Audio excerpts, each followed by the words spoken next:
Disco Flashback. O, diba? Napapaindak ka habang ikaw ay nagbubunot-bunot.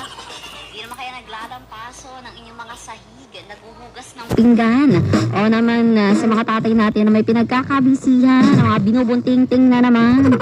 Di ba pag Sunday, o kaya pagka weekend, usually, dyan sila talaga nabubuhayan. Hinihimas nila ang kanilang mga manok.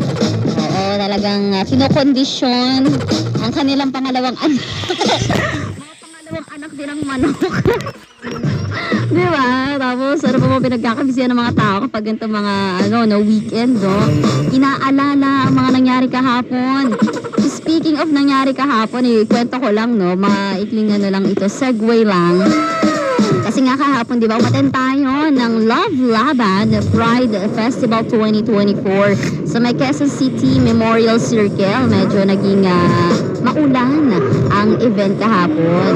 Pero talagang dinagsa, ng maraming tao, ng maraming member ng LGBTQIA+ community. Sobrang kukulay nila. Sobrang nakakatuwa, sobrang good vibes ang hatid ng bawat isa doon sa event. Wow, grabe, sobrang saya ko nung sa may parada. Ang saya-saya doon sa parada. Parang gusto ko din, ako yung pumupo sa float. Alex, na siya. Pero yun nga, despite of the rainy season, dahil umulan nga kagabi, medyo nagkaroon talaga ng matinding pagluha ng ulan. Pansamantala tinigil ang programa to cut short the program dahil nga nagkaroon ng mga technical difficulties doon sa mismong event. Medyo talaga nga naman sa sobrang lakas ng ulan sa Targada, nagkaroon nga ng electrical at sound system na hindi masyadong naging maganda dahil sa malakas na ulan at posibleng makapaminsala yun ng mga kagamitan nila, and syempre yung safety pa rin talaga ng crew at ng mga performers yung inisip. Pero ito grabe, lumagpas ng 200,000 na mga nakiisa sa Pride Festival 2024. Wow!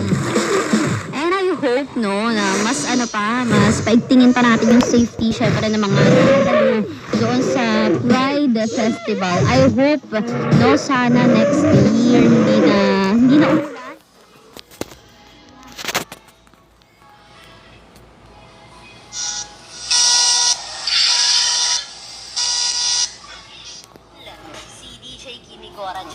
And of course, napakaraming personalities and social media influencers ang nakita doon. Kung makita nyo yung isang video o music video nila Janela Salvador at Jane De Leon, I think, for the Pride Month celebration. Ang tapang nila, nakakatuwa. Diba? Talagang yung mga tao nagsispeak up for na kailangan matanggap ng bawat tao mula naman sa kasarian. Dapat each one of us talagang nga naman nakakatanggap ng patas na respeto. Kaya nga, diba, kung sakali na mapasa yung Sojiville, karapatan yan para sa lahat. Diba? Saya-saya lang. Sana mas maging successful pa yung mga ganitong klase ng adhikain para sa lahat. Hindi lang naman sa miyembro mismo ng LGBTQIA+, kundi para to sa lahat, Sir Kada. Because they deserve the same love and the same respect na ibinibigay natin sa straight woman and straight women and straight men. Kaya naman, congratulations, and I hope ma-improve pa, lalo yung event natin para sa mga kabataan at sa mga miyembro sa community nito. Let's keep a positive environment and community sa lahat ng tao sa Pilipinas. Sana wala nang ma-discriminate, sana wala nang matahin sa kung ano man ang kasarian na meron ka. Kasi wala namang may deserve ng ganong klase ng trato. Tama ba? Tama, syempre. Anyways, Ricardo, kasama niyo pa rin po ang Gomora Lumarga at Pumasada this Sunday morning.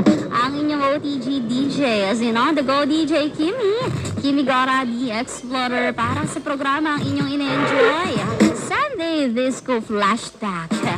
5-4 now, let's go BT muna, balik tugtugan tayo, RWBRB as in relax. We'll be right back. Dito lang yan sa himpilan yung pinapakinggan. It's the music and information on 102.7 Star FM. Like more.